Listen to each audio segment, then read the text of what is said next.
கல்வி வேலை வாய்ப்பில் முன்னுரிமை, அமைச்சரவையில் வாய்ப்பு உள்ளிட்ட கோரிக்கைகளை முன்வைத்து நாடார் சங்கத்தினர் தலைமைச் செயலக முற்றுகை போராட்டம் நடத்தினர்.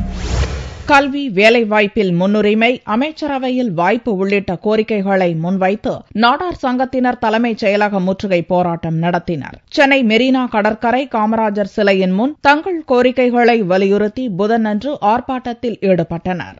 ஆவடி பெருநகராட்சி புதிய கட்டிடத்திற்கு பெருந்தலைவர் காமராஜர் பெயரை சூட்ட வேண்டும் என்று 2 முறை தீர்மானம் அனுப்பியும் இதுவரை பெருந்தலைவர் காமராஜர் பெயர் சூட்டவிடவில்லை.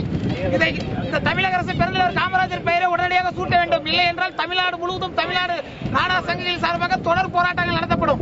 தென் மாவட்டங்களின் வளர்ச்சிக்கு வித்திடம் நம்பியாறு கரிமநீர் கூட்டு குடிநீர் திட்டத்தை உடனடியாக நிறைவேற்ற வேண்டும் என வலியுறுத்தி தமிழ்நாடு அரசின் தலைமைச் செயலகத்தை முற்றுகையிடும் போராட்டம் பெருந்தலைவர் காமராஜர் சிலையிலிருந்து புறப்படுகிறோம்.